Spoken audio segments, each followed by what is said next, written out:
jẹ́ kí n ṣe kó tó wọlé.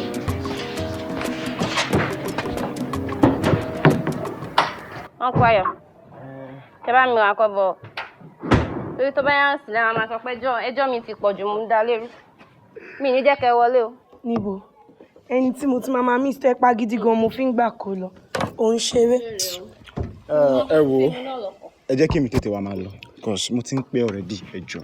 Kò tètè wá máa lọ bí ayọ̀ mi. Ó ti gbogbo complaint mo ti ń complain àtàwọn, you know I will miss you. Ó dé mọ̀ pé mi ò ní bí kankan tí mo ń lọ except tó máa pè mí sí location. Mo ti lọ la. Tí bá ti yanjú ọ̀rọ̀ yìí nínú bedroom náà, kí ló tó ń ṣe báyìí? Mi ní pẹ́ dé. Serious, Thursday mo ti dé padà.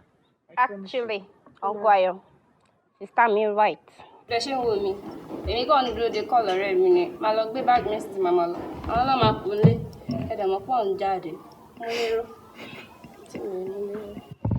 Sísọ. Ní ọ̀ṣà. Don't worry. Ọlọ́run bá mi fi ṣọ́ iṣu ẹ̀ o. Àmín. Ó ní pàdé àgbákò. Àmín. And the contract will surely be yours. Amen. Make sure you drive safely. Of course. Of course. Mo máa fẹ́ máa tẹ̀lé ní wọ́n ti. Tó bá fẹ́ tẹ̀lé mi, ó yá make snappy jọ torí Ọlọ́run. Kíá. Má pẹ́. Ló kó sí. Ìwọ náà ṣe bí ìyàwó àbí. Ṣàkí ń ṣe bí ọ̀rà.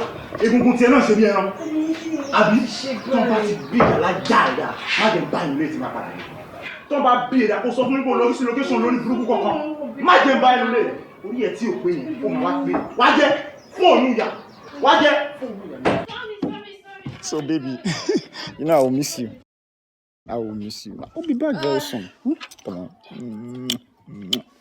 Oh yeah. Ṣé fẹ́ blind mi ni? Bá mi mọ́. Mi ò kọ́ bí tàbí mi ni mo fẹ́ o, kó máa ṣe báyìí. Mama, ó yá. What's the name of that? Kí ni ìtumọ̀ gbogbo yẹn? Mo ń tọrọ lọ́wọ́. Ṣó fẹ́ gbọ́kọ́ lọ́wọ́ mi ni? Abẹ́wà gbà mí. Sorry. Àǹtí mi náà. Ó ní nǹkan tó fẹ́ ṣe nínú ilé ń bọ̀. Come back here. Àǹtí mi mú nǹkan.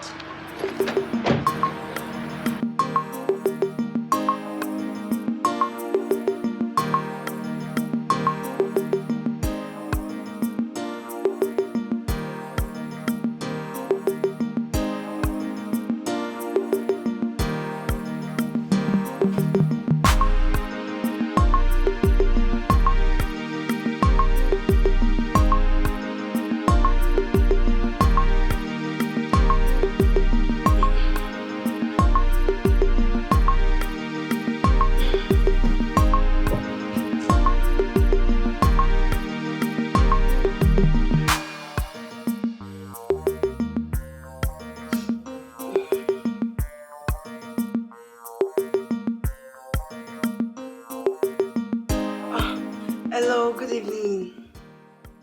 Yeah, I'm fine. You won't come?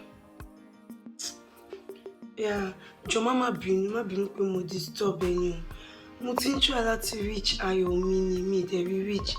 Wọ́n ń pẹ́ abẹ́dẹ̀ ṣì wá ń bí iṣẹ́ ni. Ó ti kó ń bí iṣẹ́. 5 p.m. Oṣé, thank you so much. Oṣé gan. Yeah, Oṣé.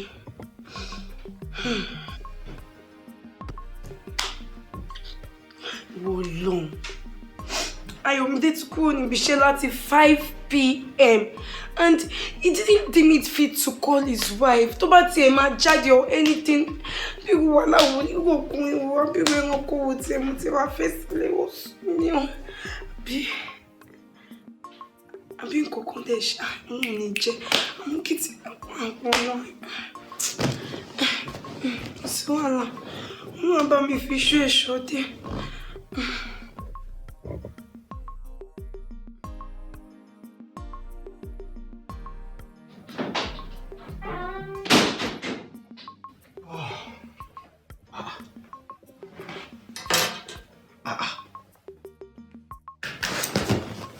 Irú ọmọ òṣìwò ló wá sùn sí mi báyìí.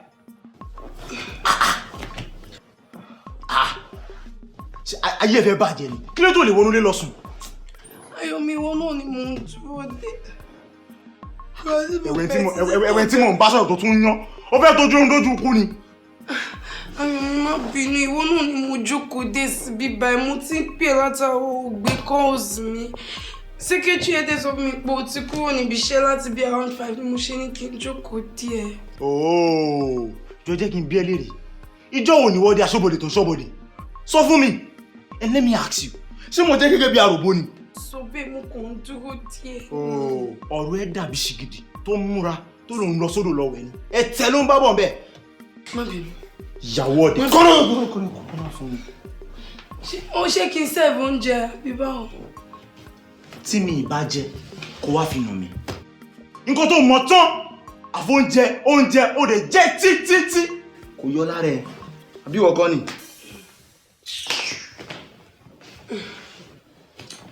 Baálé mi pẹ́ níta, ó fògbójú wọlé, àtún ní kó wá jẹun, ó ní kí n wá fi nù ún. Èmi ṣàmọ̀ pé lè dá mi, á gbà mí lọ́wọ́ ẹ̀ lọ́jọ́ kan, tí kìí ṣe ti kú, tí kìí ṣe ta. Ó! Èmi ló ń kúnlẹ̀ lórí àbí? Èmi ìsọ̀rọ̀. Èmi lẹ́bọ̀rọ̀ tó lóun máa gbà ẹ́ lọ́wọ́ ẹ̀. Mi kù. Mi ìsọ̀. Èmi lẹ́bọ̀rọ̀ tó lóun máa gbà ẹ́ lọ́wọ́ ẹ̀ àbí? Mi ìsọ̀. Màá wá fi ìwà ẹbọra. Máa fi hàn lálẹ́. Máa fi ìwà ẹbọra.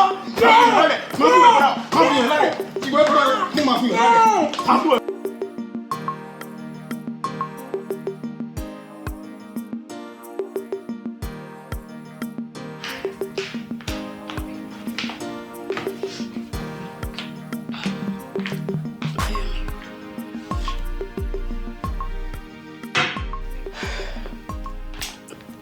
I need to talk to you. I'm obvious, my boy.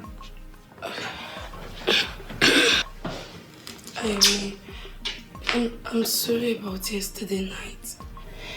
I didn't mean to hurt you. I don't know. Ayumi, I'm sorry. You know the last thing I would ever do is hurt you. You know I love you. And I know you love me too. Torí àwọn Yorùbá ní ọmọ tá bá nífẹ̀ẹ́ la máa ń bá wí. I'm sorry. But Ayọ̀mí, mo fẹ́ tọrọ nǹkan kan lọ́wọ́ ẹ. Honestly, I would really love it if you can please, just please help me reduce all this. Beating, right? Hey. Huh? Hey. No, not really. Motilala, come. Move closer. Come. Joko. Shori, èmi náà tí mo ṣe ń lò ẹ́. It's just that I can't help it whenever you provoke me. Huh? Ó dẹ̀ mọ̀ pé mi náà nífẹ̀ẹ́. You know I love you. And I promise it won't happen again. Trust me. Promise. Do you know I love you? Love it. Come and give me a kiss. Your drink? Thank you. No, do it. Hello. I say calm down, yeah. Àròkàn ló máa fa ẹkún àsundalẹ̀ when there is nobody to. You. Hey, Ayọ̀mí. See, Wobi, I'm beating in advance. Tí tó bá ti bí ẹ̀dá, tó máa bí pọ̀nrẹ́pọ̀n gbá ẹ̀dá. Dé location yìí, kó ló máa yá sí òṣì. Ó fẹ́ yaṣẹ́wó àbí? Ó fẹ́ yaṣẹ́wó?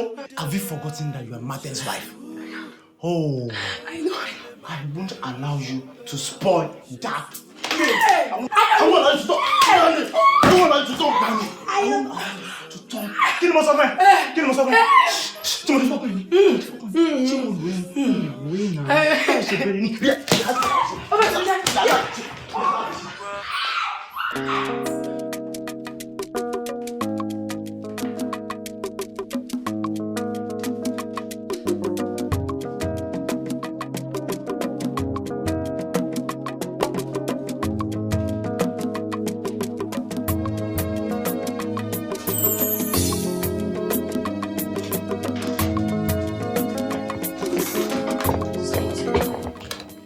PM, she's ready. Actually, that's ready. Once, get to kiss off in the home. I'm going to need to that day. Kí ló ṣẹlẹ̀? I need to dúró kò lánàá. So, owó tí a fẹ́ ti ṣẹ́ wa. Mo bá ṣe nice lánàá, but still, a di parí ẹ̀ o. PM, I'm sorry. I can't wait. Only no one in argument, so I'm sorry, girl. I'm sorry. Sister Moti. That was not what was in our argument.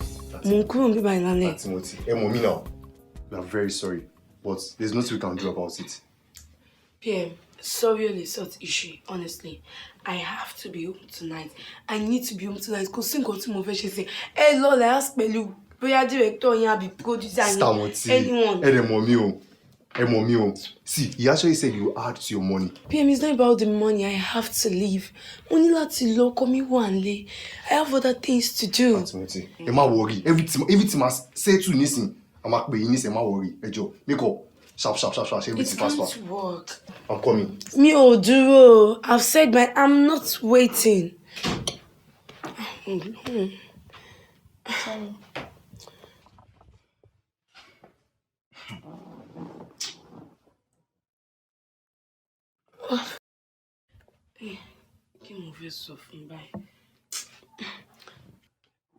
Hello? Hello, Ayomi. Oh.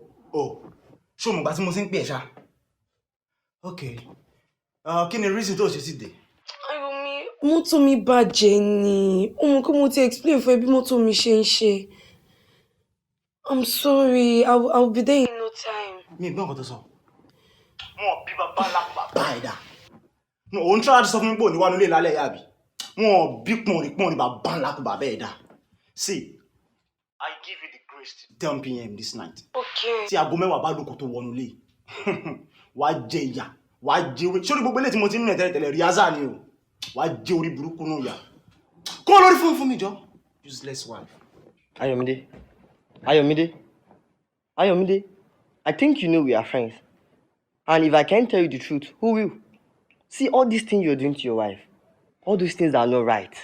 She's your wife. See, all these things you are just doing to your woman is not right. You have to know this. She's a woman. You know her job. She needs to go out. She needs to meet people. Cut the crap! Fine, I know this is her profession. But just offer me. What do you bring me to share? Because those people don't have understanding. That is what I'm trying to do. Let you understand the one who got him on shit. But you need to understand her too. That's what we are doing. Joe, you have to think about this. Alright? Call Ori or this is my home. I will handle it myself. Okay, that's fine. Maybe this is the right time to leave. No problem. My dear. Thank you.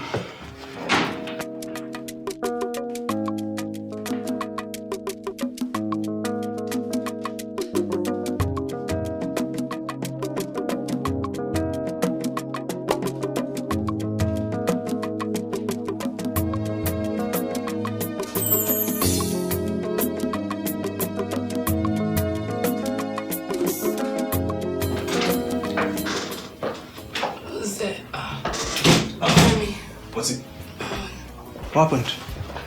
Nothing. Are you sure you're fine? Sure, I'm fine. No, I'm not sure. I'm fine. Stop pretending now. Kilori. Timori, I just have this feeling you're not okay. Mr. Oluwafemi Daniels. Sure. Honestly, I'm fine. Motilola Adufe. Ogun ọdún tí kò lálejò sáré o. Cool. Aside pé èmi àti ẹ pé partners ní abiṣẹ́ yìí, We are friends. We used to be best of friends before everything changed, which is normal. Ìyẹn ọ̀tọ̀. I'm like a brother to you. Come on. I know you too well, Adufe. You are full of life. All of a sudden, you become lifeless. Kí ló dé? Nǹkan tó bá jẹ́ ni kò jẹ́ kí n mọ̀. You get it now? I know you very well. You used to share most of your confidential things with me. Every of your secrets. Kò sí èyí tó fi pamọ́ fún mi. Kí ló wá dé? Femi, honestly, I'm fine. I'm fine. Motilola, stop this. Kí ló dé? Ṣé orí là lójú mi ni? Kí ló fi máa pàjá lọ́bọ̀ fún mi? I'm not crazy. Whatever it is, just open up. Femi, I'm not fine. I said it. I'm not fine. I'm not happy. Stop. Oh. I don't want to talk about Oh, it. okay, yeah, I understand you, okay? But I just want you to be fine. And I will never stop praying for you, okay? Just make sure you're fine. Danger. Mama think come for me. Just keep open up. You have to open up, okay? I will also be there for you. Okay, let's go. Where do you want me to take you to? I just want to rest. Okay, you know what? It's like they're waiting for you outside, okay? Just get yourself prepared. Let's come. Alright, no problem. Okay. Scripts? My phone.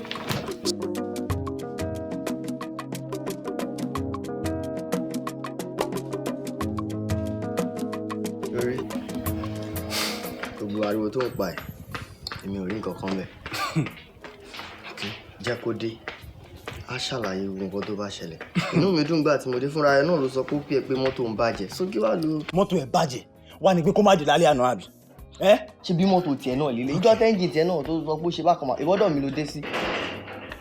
Náà ṣùtàn, mo ló ti ń bọ̀ yìí. Kò dé ní yẹ bó ṣe ń bọ̀ yẹn. Jọ inú ilé wo ló ń bọ̀? Dá mi lóhùn. Ó wí bẹ́ẹ̀, ó ṣe bẹ́ẹ̀. Ó sọ bẹ́ẹ̀ ò dẹ̀ tún mú ṣe olóòrìn dé lálẹ́ àná ò dẹ̀ dé. Àbí? Sórí mi níbẹ̀ pariwo torí mi ní strength. Àmọ́ tó bá fẹ́ kí àlejò méjì kó bá Ọlọ́run lé mi. Go in there, pack your belongings and leave my house. Ayọ̀ mi mọ́tò mi bàjẹ́ yìí. Kò sí ẹ̀kọ́ kankan tó ń kókò lọ́ọ̀bì kankan. Ó ṣàgbọ́n nǹkan tó sọ ó ní mọ́tò ẹ̀ bàjẹ́. Kò sí ilé kankan tó ń wọ̀ kò kẹ́rù kankan kò lọ́ọ̀bì kankan. Wọlé kó lọ kó ẹrù ẹ. Ayọ̀mídé oní kò wọlé kò kẹ́rù kí ló ń ṣe náà? Ìwọ náà wọlé gbẹ̀rù ẹ̀ wọlé. Kó wọlé. Kí ló ń ṣe? Ẹ jẹ́ kó wọlé. Kó wọlé. Wọlé. Kí ló ń ṣe náà? Kó wọlé. Jẹ́ kó wọlé. Jọba kò lè wọlé. Ó máa wọlé ó tiẹ̀ ti wọlé ń tiẹ̀. Wọ́n bí ẹ dá. Ayọ̀mí jẹ́ kó wọlé mo ní kó wọlé kí ló ń ṣe wọ náà? Kó wọlé. Jọba kó wọlé. Kó wọlé. Àròkàn ló máa fa ẹkún àsùndálẹ̀ when there is nobody to gbogbo alẹ́ ìṣepọ̀ báyìí gbọ́dọ̀ ilé ẹ̀ ló máa padà lọ gbé. Ilé ẹ̀ la padà máa gbé. Ilé ẹ̀ jẹ́ kò síbi tó gbé tí ò dá ń bẹ̀. Kí ló ṣe kí ló bá fún pẹ́ méjì mo ti sọ fún ẹ. Wàhálà náà ló ká jọ àwọn nǹkan. Now everybody fit smile. You know me say we tó bá wọ́n gbọ́n tó bá fi máa dé kò ní má wọ̀rí. ohun tó lè má dẹ̀rọ̀ ṣùgbọ́n bẹ́ẹ̀kún pẹ́ dalẹ̀ kan o ayọ̀ ń bọ̀ lówùrọ̀ ṣùgbọ́n kó má sóhun tó ní bẹ̀rẹ̀ tí olópin ṣùgbọ́n.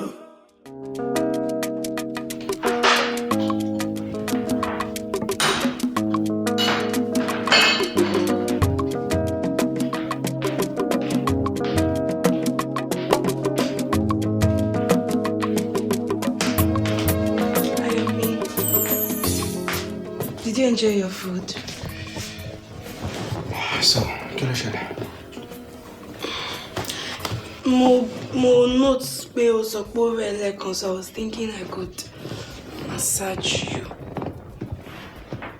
Massage. Alright, no problem. Kò sí wàhálà. Ayọ̀mí. Etí odò ni mo wà lọ́jọ́ kìíní àná. Tí àtúkọ̀ ìfẹ́ fi dé bá mi. Ìfẹ́ gbé mi lọ bí àjà. Ká tó díjú ká tó lajú Ayọ̀mí. Mo ti ṣubú lu àgbà mi ìfẹ́. Àfi kí n yóò bá. Ayọ̀mí. Ẹ̀yin fẹ́ràn ẹnu. Ló fi ṣe ilé. Irun fẹ́ràn orí. Ló fi ṣe ibùgbé. Ayọ̀mí ó fẹ́ràn mi ló ṣe fẹ́ mi sílẹ̀. Kí ló wá dé? This was not how it used to be. We used to be a very lovely couple. Ayọ̀mí kí ló ṣẹlẹ̀? Ayọ̀mí kí ló dé tí jàgídíjàgan wá gbé ẹ̀wọ̀ bí ẹ̀wù? Kí ló ṣẹlẹ̀ Ayọ̀mí? Ayọ̀mí tí mo mọ̀ rí báyìí, what happened between us? Mutilola ìyàwó mi, I'm sincerely sorry. Lóòótọ́ ò ṣe mí o. Mi ì dẹ̀ ní ẹ sínú. But being a public figure, ó ń jẹ́ kẹ́rù bà mí. I don't want to lose you. Nítorí tó bá fi mí sílẹ̀, mi mọ nǹkan tó lè ṣe mí o. Jọ̀ọ́ nítorí Ọlọ́run má bínú ìyàwó mi. But Ayomi, I have never for once been unfaithful to you. Why do you have trust issues with me? Why don't you just trust me, Ayomi? You know everything about me. Ọmọ bí tí mo mi sí, ọmọ bí tí mo lọ. Ayomi, ọmọ mi délé, you know me in and out. Ọmọ ìrẹsẹ̀ mi, ọmọ everything.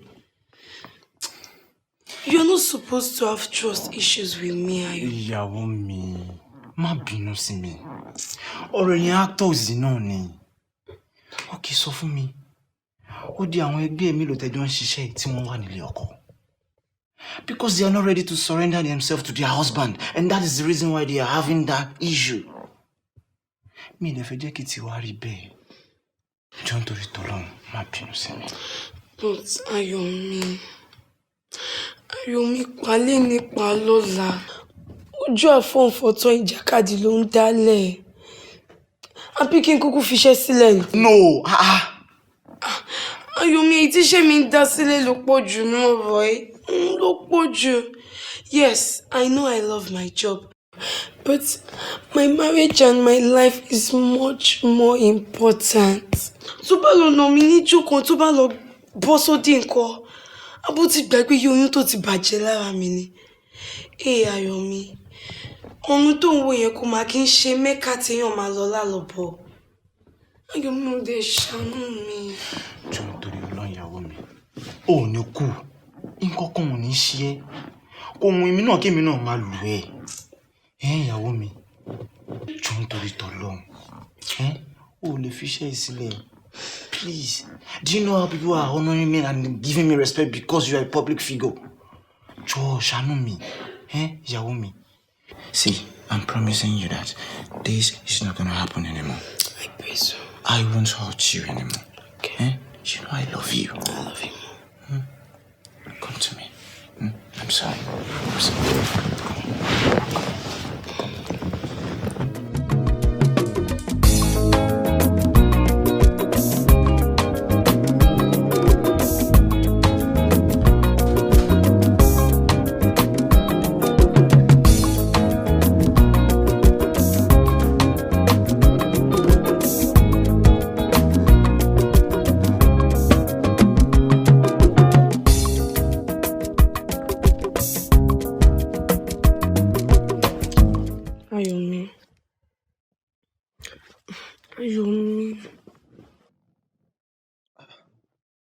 What happened? Make love to me now. See, Mutilola, please, Joe. I'm not in the mood. Torí Ọlọ́run. Ṣùgbọ́n, thank you. Ayomi, please now. Ayomi, it's been a while and you know that. Or do you want me to become a virgin again? Virgin àbí kí ni mo gbọ́ tó sọ́nsìn? Ṣé mo bá virgin gbà tí mo fẹ́ ni? Ayomi, stop it. Ọ̀nà tó rọ́ tó ti sọ di express. So ìwọ náà fẹ́ máa pọ́n rẹ̀ lé. Ayomi. Jọ̀ọ́ torí Ọlọ́run ilẹ̀ ti ṣú. Mi ìfariwo. Jọ̀ọ́ jẹ́ ká sùn. Please, sleep. Good night. Ayomi, stop this now. Why are you doing this? Mi fẹ́ pariwo. Mi fẹ́ pariwo ilẹ̀ ti ṣú. Jọ̀ọ́ torí Ọlọ́run jẹ́ ká sùn. Mutilola, let's sleep. Please. Ṣùgbọ́n jẹ́ ká sùn, please. Ayomi. Oya, jáde! Mi rẹ̀ ní mi fẹ́ pariwo. Mo ní mi fẹ́ pariwo. Oya, ìta! Bọ́tà! I just stand up! Oya, ìta! Bọ́tà! Nonsense. Ẹbí ẹ̀kọ́ ṣe bí torí pàjọ sùn ní bẹ́ẹ̀dì ni.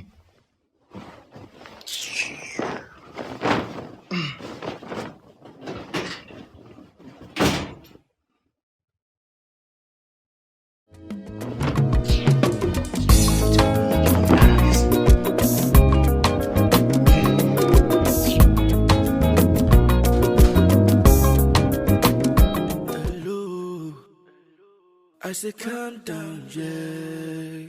Kí ló dé náà? Wọ́n bí ṣòro méjà ní ṣọ́ máa ń sọ ẹran mẹ́rin kí kọ̀ọ̀kan pa ni. Kí ló dé? Mo pè sí kọ́, mo pè sí gbangba, mo bá ẹ sọ kí ló tún fẹ́ kí n ṣe? Kí ló dé? Palẹ́ ni palọ́la, òní alágẹmọ kú sáró, ọlá alágẹmọ kú sáró, bójú bàtà alágẹmọ àtẹni tó láwò kí ló dé? Mo pè sí kọ́, mo pè sí gbangba, olóòní gbọ́, fi mi sílẹ̀, ṣọ́ máa ń sọ ẹran mẹ́rin kí kọ̀ọ̀kan pa ni. Well done, well done. Wọ́n ti ń kọ́ ẹ sí mi àbí? Wọ́n ti ń kọ́ ẹ sí mi? Ìdá ló máa ń fira ìpèrè ẹ̀ lẹ́rú. Mo ń sọ̀rọ̀. Like I'm talking, you're talking. Ẹ̀kọ́ tí wọ́n kọ́ ẹ nílé yín yẹn, màá wá kọ́ ẹ. Ìwọ ló ṣe.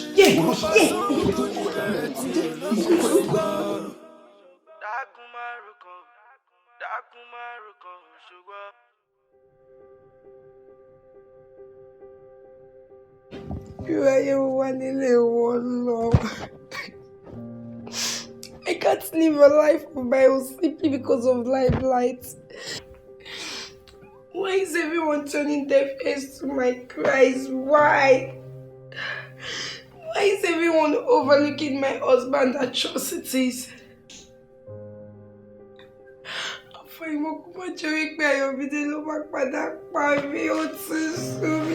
tired. Auntie mi. So, pẹ̀lú pé mo lo 1 hour ní bathroom tó ẹ ṣì wà lẹ́nu kínní.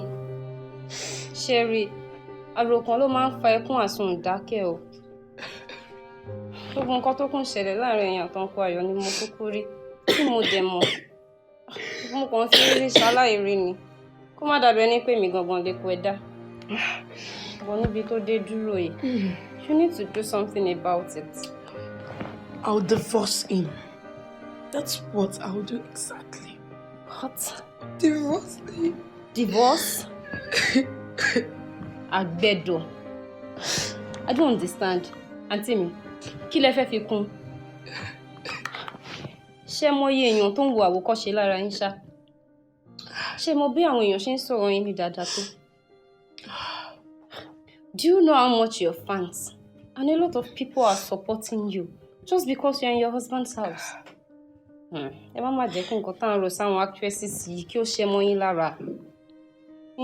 Do you know how much endorsement you've got just because you're a married woman? Okay, ìlérí tẹ́ fi fún daddy ńkọ́? Have you forgotten the promise you made to daddy before he allowed you to go into acting? Auntie mi, don't do this. Ẹ jọ̀ọ́, ẹ má jẹ́ káwọn èèyàn kọ̀yìn sí yín, please. Jomilojo, I don't care. I don't care. If I'm thinking about what people will think, what will be left for me, myself, to think about? What is so me, Jomilojo? I can't continue like this. I can't. What's Lola? Àtúfẹ́, ọmọ mi ṣí òye. Ọmọ ọlá. Ẹwà tó tún níwà. Ẹni tọkùnrin rí. Tó ní. Kílè yóò bá jáyẹ ẹni. Á sì jálẹ̀ ẹni. You cannot leave your husband. He is your better half. You guys are one and maybe he needs help himself. Did I just hear you say help? Jomiloju, Ayomide needs help. Really? In case you don't know, I am the one that needs help here. Emi Gogonimo needs help. Ayomide is just a selfish bastard that wants to be in control, which I have never even denied him of.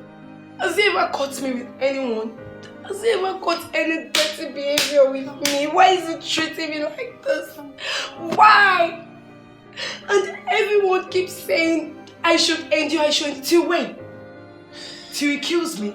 No, answer me. Till he kills me, is that what you all want? Okay, no problem. Help.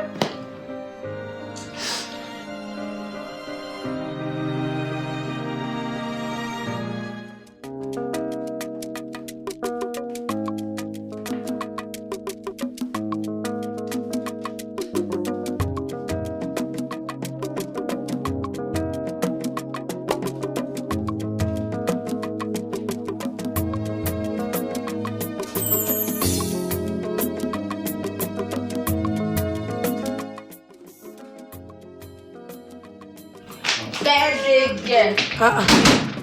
Àbúrò mi. Ilẹ̀kùn iná ló ti bàjẹ́ yẹn. Àǹtí mi oníbàyìí. Mo máa láì kaṣọ yìí. Ẹ jẹ́ wá rèéjì aṣọ yẹn dé jù. Aṣọ mo ti wọ́ aṣọ tán lọ pátí. Má tọjọ́ mẹ́ta. Bò eléyìí tó bu yẹpẹ́ lé mi dání, ṣé kò sí nǹkan? Ẹ̀wọ̀n tí aráàlú ń jà rẹ̀. Kọ́lá wá fi tààrò bàtàrò jẹ ní ẹ má bínú. Ẹ mọ̀ ọdún. Kí lẹ́yìn ló tẹ̀ ọ́? Bọ̀ àǹtí mi, èmi rò bí mo máa bá champagne bá bẹ́ẹ̀dẹ̀ yín èní ni kí ló ṣe àlẹ́ báyìí ti dry jù náà. O ṣáà fi mí sílẹ̀ bí mo ṣe wà. Mi fẹ́ kọjá yìí. Mi ń gbé báyìí bẹ́ẹ̀dẹ̀ wá nínú. Ẹ ṣó bí mo ṣe wà yìí bí mo ṣe fẹ́ rọra wà mí nìyí. Ayọ̀mídé ti jíjáde láàárọ̀ àti ẹ̀dúpẹ́ ó kí mi happy birthday. Mi dẹ̀ fẹ́ fi bítì ń parí dé mi. Ó ṣe mo dúpẹ́ jájọ máa wo fíìmù. Wọ́n fẹ́ mi kọ́ sórí àwọn náà pẹ́yìn. Ó kúkú pè mí, ó tiẹ̀ ló kọ́kọ́ pè mí láàárọ̀. Ó tiẹ̀ lóun fẹ́ gbé mi jáde but I just want to be careful today because I want my peace of mind. So let's forget about that. But I'm cool, Sha. But àti mi ń pè àmì ibi ló lé mi débi báyìí. Mi ń pa mí kílẹ̀ nílé. Jọ, ìgbà tó wọlé kí ló bá mi tí mo ṣe? Ẹ kọ̀ jókòó náà. Mo wo fíìmù. Gba lóhùn fíìmù Percy Jackson ojoojúmọ́ ẹ wo. Gba kitchen ló tí bá ń pa ẹ́. Ṣẹ́gi. Ṣé ránṣẹ́ ni? Cook tí mo bẹ gbà sílé. Go and cook jọ kókó báyìí kó wájú mi. Wọ́n bẹ̀rẹ̀. Wọ́n mú busy mú mi. Ẹ bẹ̀rẹ̀ nìyẹn. I say calm down, yeah. Àròkàn ló máa fa ẹkún àsúnbọ̀lẹ̀ when there is nobody to talk to. Mọ́mí. Kí ni ẹ mọ́mí? Má mọ́mí mi. Má mọ́mí mi. Wo tó bá ti mọ̀ pé ò lè. Ṣé wà ókè? Tó bá ti mọ̀ lé ò lè bímọ fọ́mọ mi, jẹ́ kó wọ́ ìyàwó alálùbáríkà. Ìyàwó tí ọjọ́ ọ̀la ẹ̀ dà. A máa rin àyẹn ní tíátà. Tẹ́ bá ti ta gbogbo nǹkan tó kù tó wà lára yín tán. Director, producer gbogbo ẹ̀lẹ́tì kò gbọ̀ ẹ̀fún ẹ wá lọ máa fẹ́ àwọn èèyàn gidi bí ọmọ tèmi. Yàrá jẹ́ ẹ̀ ló wá take it easy. Mo ti lọ́la bí wọ́n ti ló ṣàbí kí ló ń pè ẹ́. Tí bá fi lè padà wá léyìí. Tí bá ti gbọ́ result gidi. Wo ìyá ga jù lẹ́ lọ. Mọ́mí ẹ dúró mọ́, mọ́mí ẹ ní sùúrù ma. Hey, babe. Just calm down, okay? I'm sorry. Stand up, don't rise.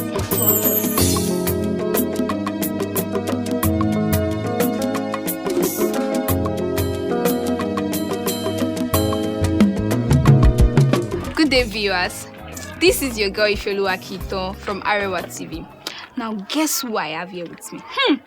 Is it too swagalicious, actorlicious, everything delicious? I call them sunshine because even the moon steals from the sun. Just in case of any doubt, let them introduce themselves. Please. Yeah, I'm yours truly, the actor and movie producer, Femi Daniels. Okay. Hello everyone, my name is Motilola Meshe Martins. Mr. Femi Daniels.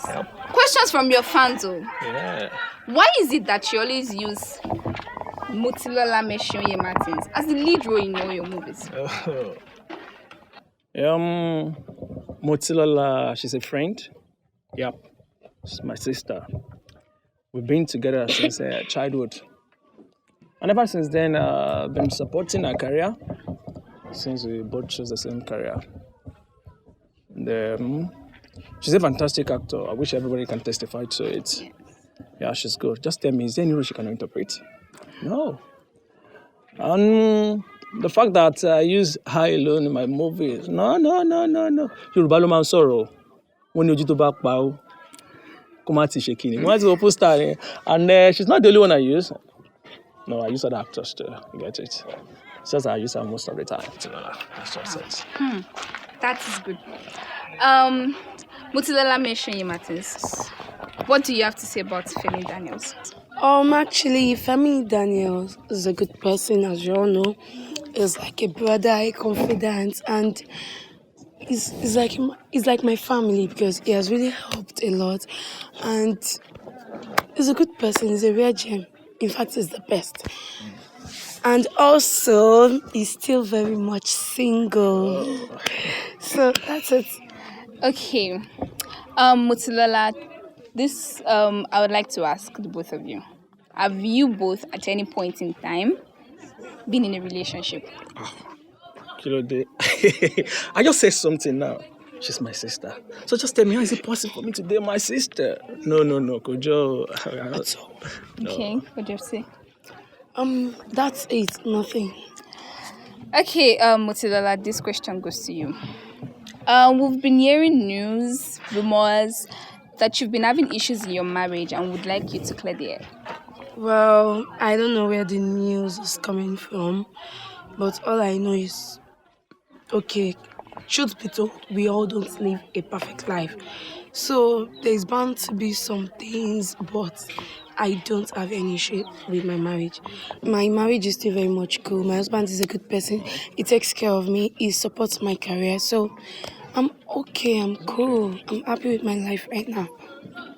Okay, so I have greetings from your fans, and they have told me to tell you, both of you, to keep doing what you're doing, and God will keep blessing you and moving you to places. Motilola, they said you should keep on being cool and remain in your husband's house, because a woman without a crown is like a king without a kingdom and a queen without a king, and that you're a rare gem, a role model, an ambassador to the whole world.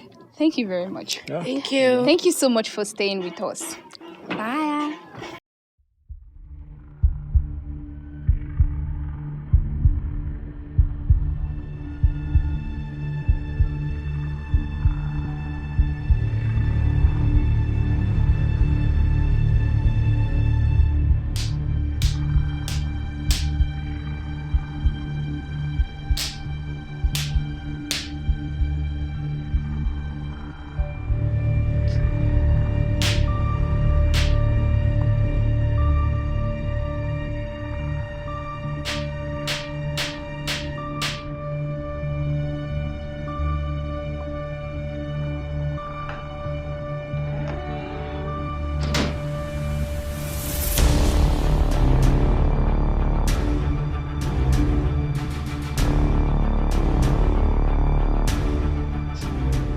Went there to disgrace me.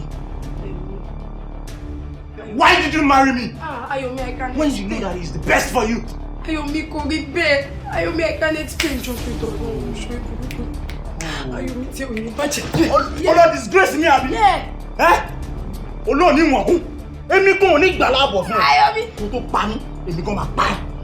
Máa pa ẹ́ kó tó pa mí, èmi gan máa pa ẹ́. Oya, stand up. Stand up. Stand up. Stand up! Hey! Come over. Come over. I said come over! Hey! Wow. Oh yeah, frog jump. Hey! It's your dwell. I said frog jump! You want to come on, Basson? Frog jump! Frog jump! Frog jump. Yes. Frog jump! It's your dwell. Oh yeah, okay. Ile. Okay. I said frog jump! Stand up! Stand up! Stand up! Okay, okay. Come on, Basson! Stand up! Do that! Yeah, frog jump. Why do that? She don't worry, no, they're going to frog jump. I said frog jump. Okay. Ayomi, I can't explain. You guys know. Okay, I don't know.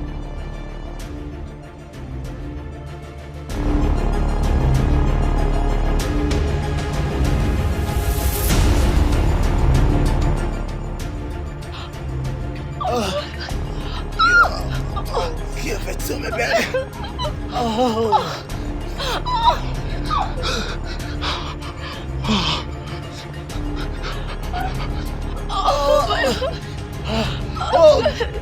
Give it to me, baby. Ooh. Yo, who's your daddy, baby? Yo, baby. Oh. Yeah. Ayomi, cover me. Boy, then it's a shoot you. Motilola. Oh, Sisi, I can explain. Moti, wake up. Moti.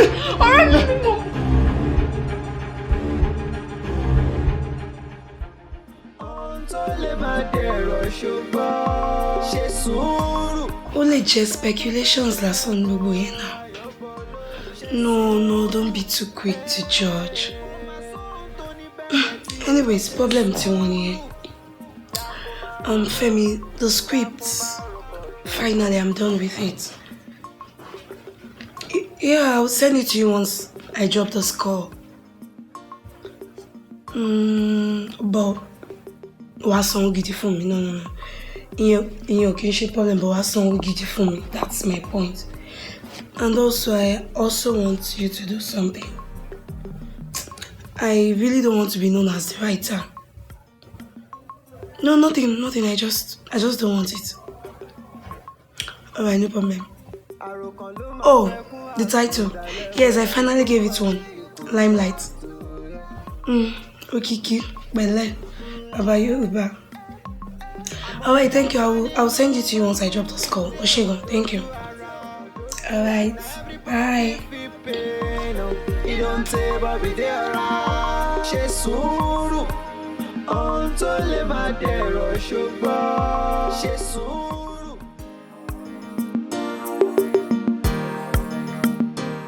Good afternoon to your girl Ifeoluwa reporting live for Arewa TV, and we are here at the house of Motilola Meshoye Martins, where we are going to bring you a live interview from your favorite star. Please stay tuned. Good afternoon, sir. Yeah, good afternoon. Please. Oh, there she is. Good afternoon, ma'am.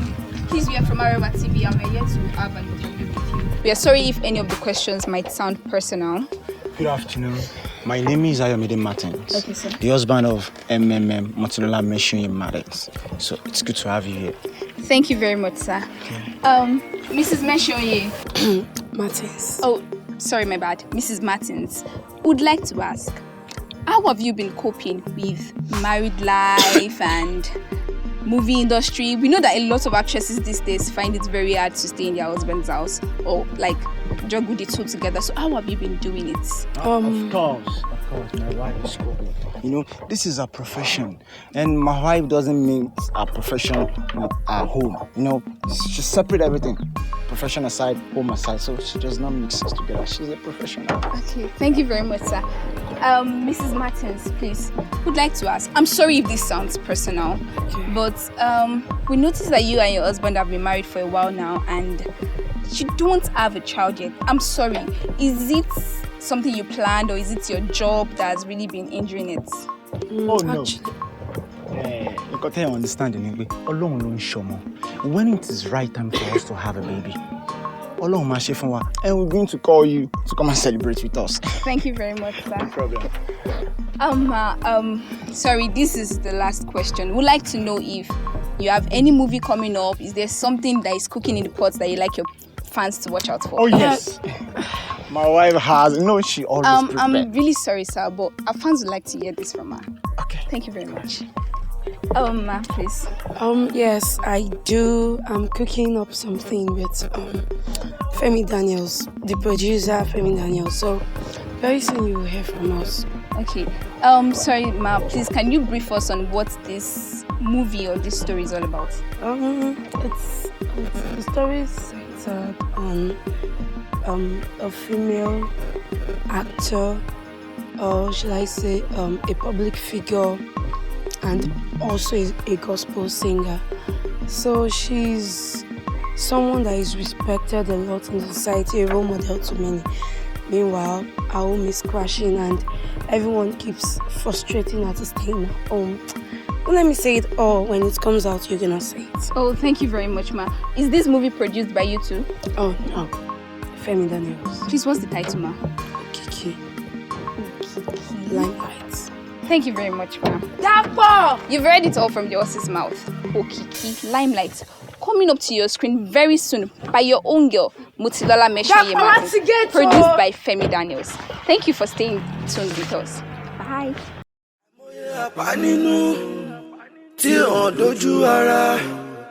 Now everybody fit smile, oh.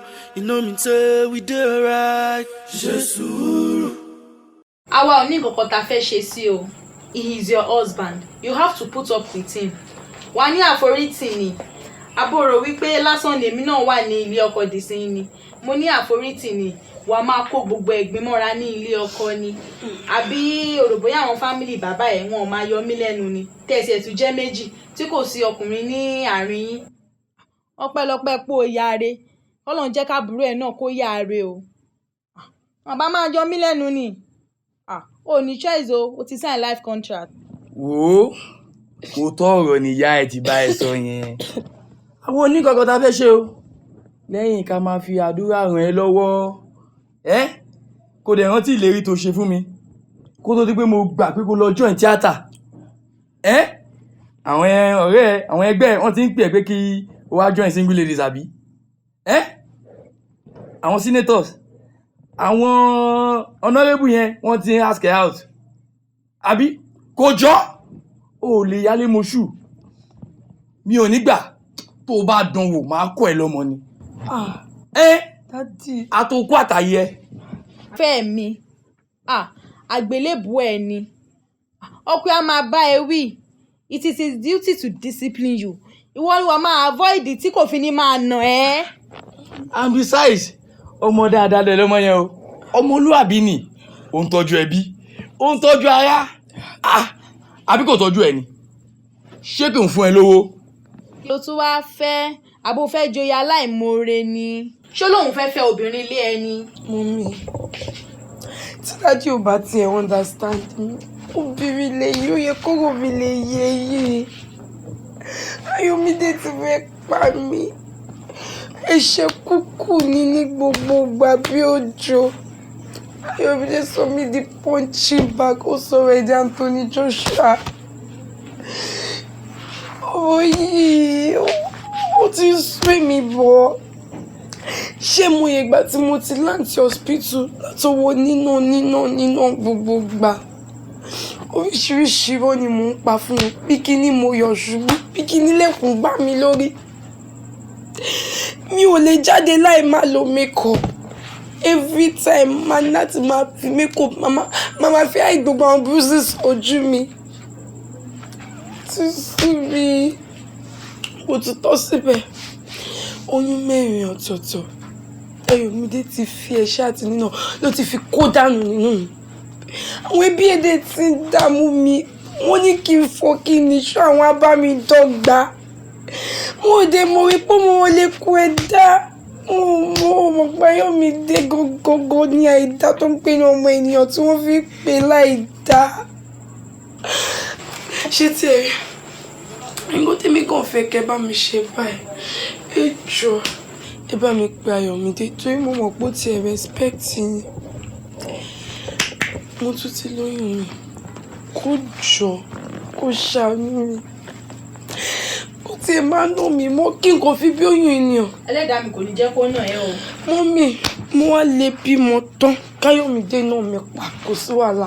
Kó tiẹ̀ jẹ́ kí n bí kí n náà tiẹ̀ dọ́lọ́mọ láyé kó tiẹ̀ máa pè mí náà ní ìyá ilé yìí. Ẹ jọ̀ọ́ ẹ bá mi bẹ̀ dáàdì. Ẹ bá mi bẹ̀ kó ṣàánú mi kó má fẹ́ ṣe yọ ilé ìdánù. Ẹlẹ́dàá mi kò ní jẹ́ kó nà ẹ́ mọ́. Congratulations o àdùfẹ́ mi. Inú mi sì ẹ̀dùn ayọ̀ mi kún tó sì ẹ̀ ti lóyún eléyìí kò ní fọwọ́ kàn ẹ́ mọ́ látòní lọ. That is my girl. Ọmọ mention yìí fúnra ẹ̀. You know what? Fún ara mi ni mo máa bá sọ̀rọ̀. Kò ní fọwọ́ kàn ẹ́ mọ́. Kò jẹ́ nu ẹ̀ mọ́ ọmọlúwàbí lọmọ yìí. Fún ara mi ni máa bá sọ̀rọ̀. Mo dẹ̀ make sure pé kò ní nu ẹ̀ mọ́. Bọ̀ ìwọ náà gbọ́rọ̀ sọ̀kú ẹ̀ lẹ́nu. Gbọ́rọ̀ sí lẹ́nu. Àbí kí ló ní mo wí? Bẹ́ẹ̀ ò parọ́. Ọmọ gidi lọmọ yìí náà. Tọ̀rọ̀ ni bàbá ẹ̀ ti sọ yẹn.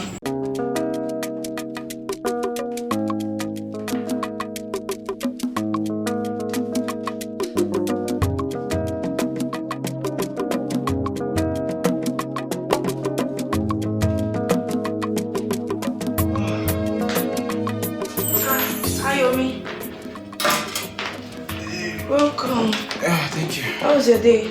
Just fine. Should I get you? Yeah, get me. Okay. Thank you.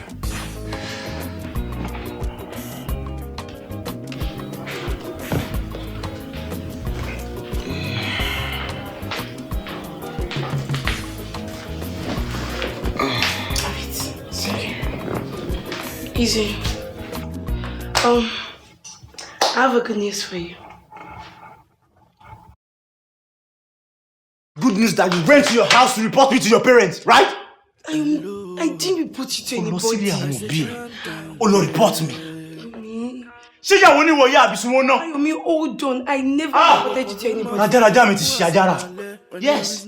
Raja mi ó ti ṣe ajara. Nítorí tí n bá ṣe ajara, ó ní lórí ẹ̀wọ̀n bí ẹ̀ láti lọ máa complain nípa mi. Jọ́ kí ni nǹkan tí mo ṣe fún ẹ? Kí ni nǹkan tó fẹ́ tí mi fún ẹ? Sọ fún mi. Me reported anybody. Kí ni nǹkan tó wá ṣe? Tell me kí ni nǹkan tó wá ṣe? Ó lè tún parọ́.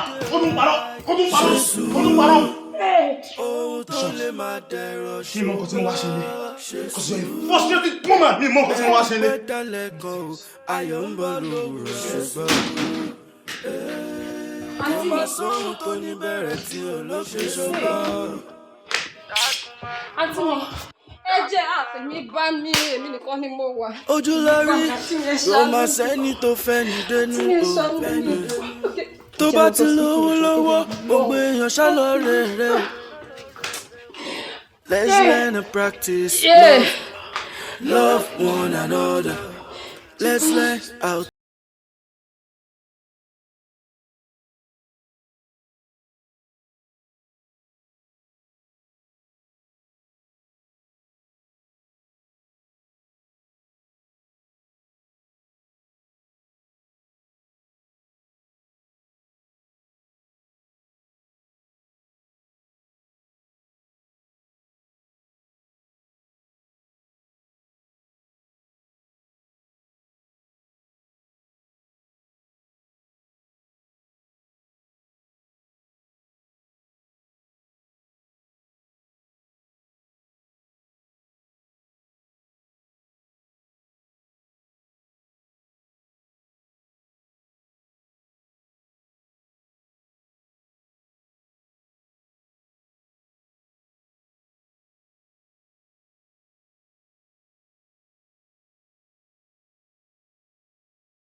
I say calm down, yeah.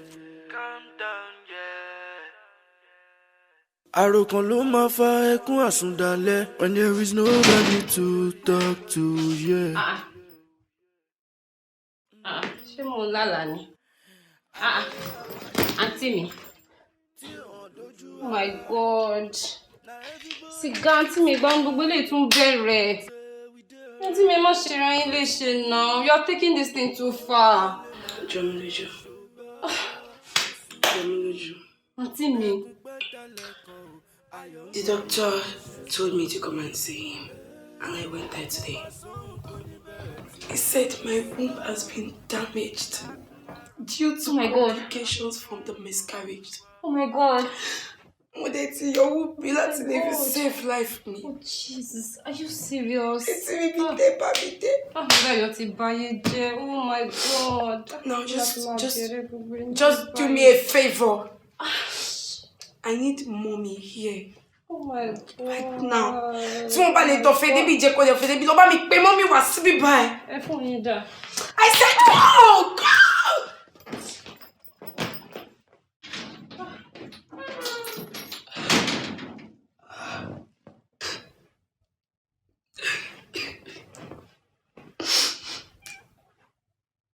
Hello, Femi. Yeah, please, I need you at my place right away. Yeah, it's very urgent, very urgent. Okay, take care of it, biting you. Okay. Ohun tó lè máa dẹ̀rọ̀ ṣùgbọ́n ṣe sùúrù. Bẹ́ẹ̀kún pẹ́ dalẹ̀ kan o, ayọ̀ ń bọ̀ lórí ṣùgbọ́n. Kó má sóhun tó ní bẹ̀rẹ̀ tí ò lópin ṣùgbọ́n. Mutilola. Mutilola. Ìyàwó mi ìgbà wo ló bẹ̀rẹ̀ gbogbo eléyìí? Ayomi, my husband. Welcome.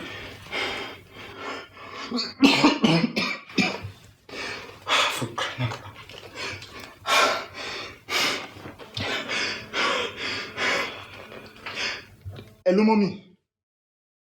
Mommy, torí Ọlọ́run. Mo rò bí mo máa bá yín lé ọ̀dọ̀ mi lénìí ni. Tí bí mi àti yín jọ sọ̀rọ̀ pé máa wá sọ́dọ̀ mi. Kí lẹ sọ? So nǹkan tí ẹ̀ ń try láti sọ fún mi nísìnyí pé ọjà yín ó wà important ju ọmọ yín lọ àbí? Kò sí wàhálà. Ọjà wà important ju ọmọ yín lọ. Mo ti gbọ́ yín, kò sí wàhálà. Mommy, mo ti gbọ́ yín, mo ti gbọ́ yín. Ìyàwó mi. Ayomi, did the doctor call you? You're a doctor, pè mí. I saw the doctor today. Okay. Said, as a result of complications for the miscarriage which you caused, my womb has been damaged, Ayomi. Ayomi, then what have I done to deserve this from you? What exactly did I do? Ayomi, I gave you my life. Ayomi, I did all I could to satisfy you. Ayomi, what else do you want?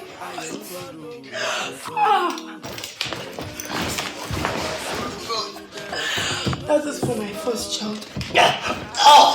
For my second child. For my third child. And for the fourth one. I could to pray, Lord.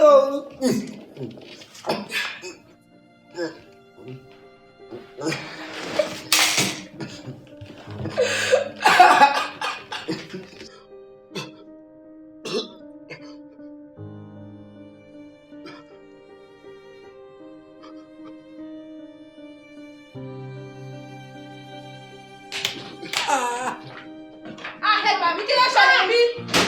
Mọ́tòlá kí ló ṣẹlẹ̀? Mọ́tòlá kí ló dánwò yìí? Ẹgbà mi o. Ẹgbà mi o yé. Mọ́tòlá kí kó bá mi o. Kí ló dánwò yìí torí Ọlọ́run? Ẹ̀yà tí láti lè bẹ́yẹ̀ mi jẹ́. Ṣé bóyá ìgbà tí mo wá fẹjọ́ Ayọ̀mídé sí? Ẹ máa ní ìrọ̀ kí n dúró sílé ọkọ mi. Ọkọ mi discipline mi nípa mi. Ọkọ mi discipline mi lóye oyún bẹ́ẹ̀ni ọ̀tọ̀ọ̀tọ̀. Ìkarùn ló fi bá bùbí jẹ́ màmí. Màmí! I shouted for help. I spoke louder than whispering. Nobody came to my rescue. It's not in a baby jail.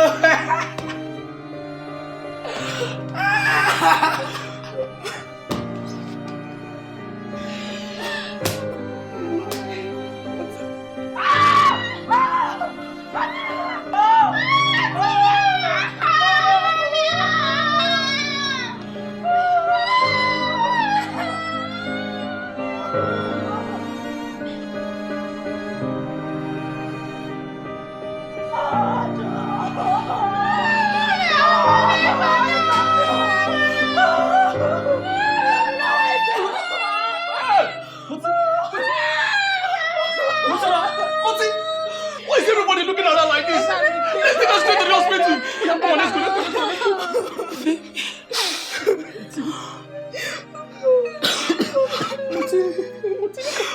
Baby, I'm sorry. I should have opened up when you asked me. I should have. Femi. Yes? The script I wrote, I finally gave it a title. Limelight. Okay. I want people to learn from what happened to me. Let everyone know that I wrote okay. I want them to learn to say no to violence. No.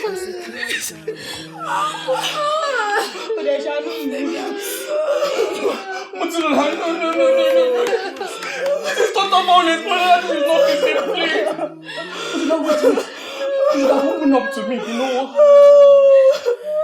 I'm not there for you, Matilola, now. That night doesn't mean you shouldn't live your life, Matilola. Look, you should have spoken louder than whispering.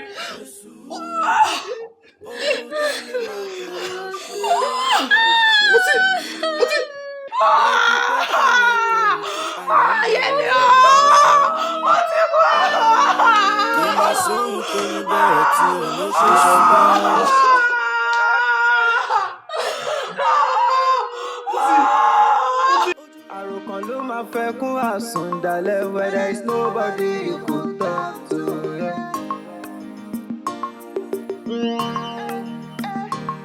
Àmọye àpá nínú tí ò hàn dójú ara. Everybody feel pain, it don't take but we dey alright. Ṣe sùúrù, ohun tó lè máa dẹ̀rọ̀ ṣùgbọ́n. Ṣe sùúrù, bẹ́ẹ̀kú pẹ́ dálẹ̀ kan ayọ̀bọ̀ ló. Ṣe sùúrù, ó máa sóhun tó ní bẹ̀rẹ̀ tí olóṣè sùúrù. Dákun máa rọkọ̀ ṣùgbọ́n. Ojú la rí, kò máa sẹ́ni tó fẹ́ yìí dénú. Tó bá ti lówó lọ́wọ́ gbogbo ènìyàn ṣálọ̀rẹ́ rẹ̀. Let's learn to practice love one another. Let's learn how to listen and say no to violence. Abọ̀rẹ̀ tí yóò tún lé òrìṣà ṣe. Ẹkún alẹ́ rẹ̀ ló fi ṣeré. Ìyá tí ò bá gbọ́ tọmọ ò sẹ́, ìgbà tọmọ rẹ̀ bá ń ké, ọkọ tí ò bá gbọ́ táyà ò sẹ́. Ṣe sùúrù.